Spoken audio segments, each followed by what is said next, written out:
हिंदू धार्मिक मान्यताओं के अनुसार भगवान सत्यनारायण व्रत करने से और कथा सुनने से पुण्य फल प्राप्त होता है। श्री सत्यनारायण पूजा भगवान नारायण का आशीर्वाद लेने के लिए की जाती है, जो भगवान विष्णु के रूपों में से एक है। इस रूप में भगवान को सत्य का अवतार माना जाता है।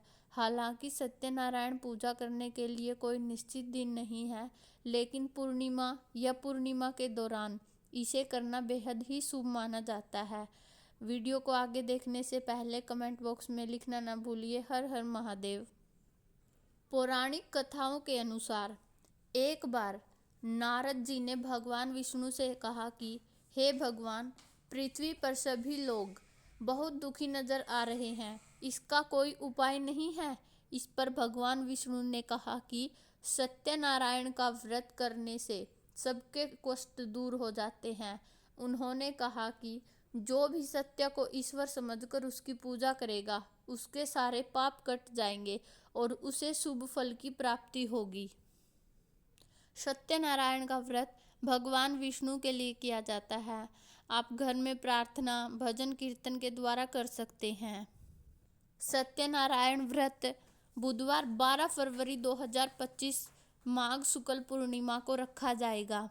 सत्यनारायण पूजा वैदिक ज्योतिष के अनुसार सत्यनारायण व्रत रखने से भगवान विष्णु को स्वास्थ्य, समृद्धि, धन और वैभव की प्राप्ति होती है। साथ ही यह भी माना जाता है कि इस दिन व्रत करने और पूरी श्रद्धा और विश्वास के साथ सत्यनारायण कथा का पाठ करने से सभी संकट दूर हो जाते हैं।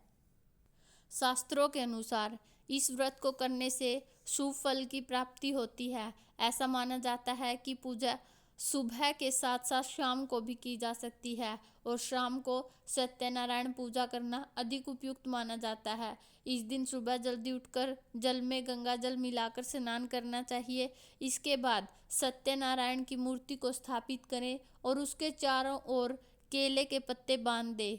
पंचामृतम दूध, शहद, घी या मक्खन, दही और चीनी का मिश्रण का उपयोग देवता को साफ करने के लिए किया जाता है। आमतौर पर शालिग्राम, जो महाविष्णु का दिव्य पत्थर है, चौकी पर जल से भरा कलश रखें और देसी घी का दीपक जलाएं। उसके बाद सत्यनारायण की पूजा और कथा करें। भुने हुए आटे में शक्कर मिलाकर भगवान को अर्पित करें।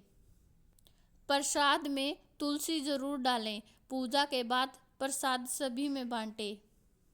पूजा एक आरती के साथ समाप्त होती है, जिसमें भगवान की छवि या देवता के चारों ओर कपूर से जलाई गई एक छोटी सी आग की परिक्रमा होती है।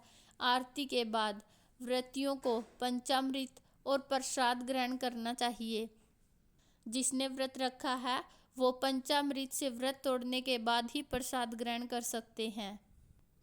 माघ माह की पूर्णिमा को आप दान कर सकते हैं। इसमें तिल का दान बहुत ही विशेष माना जाता है और इस दिन आप खीर का भी दान कर सकते हैं। किसी कन्या को या किसी मंदिर के पुजारी को आप खीर बनाकर खिला सकते हैं, वो बहुत ही लाभकारी सिद्ध होती है आपके लिए। इसी तरह तिल से बनी हुई मिठाइयों का दान भी आप कर सकते हो। सुबह स्नान करके आप सत्यनारायण की पूजा करके वहीं मंदिर में बैठकर सत्यनारायण की कथा सुन सकते हैं। यदि आप किसी पंडित को बुलाते हैं कथा आदि के लिए, पूजा के लिए, तो वो तो आपको शुभ समय बता ही देंगे।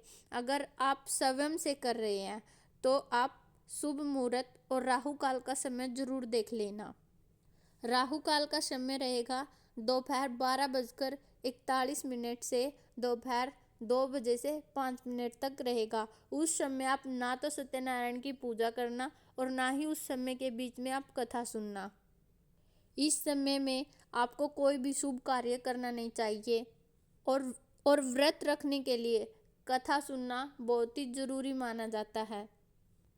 आप व्रत करें, स्नान दान और दीप दान जरूर करें और साथ ही लक्ष्मी नारायण भगवान सत्यनारायण की पूजा करें, जिससे कि भगवान सत्यनारायण की कृपा आप पर सदा बनी रहे। माघ माह की पूर्णिमा की कथा सुनने के लिए हमारे चैनल को सब्सक्राइब कर लीजिए ताकि आपको समय पर नोटिफिकेशन मिलता रहे। साल 2025 में होली और महाशिवरात्रि कब है, इस विषय में अगर आप जानकारी चाहते हैं तो हमारे चैनल को सब्सक्राइब कर देना। Thank you.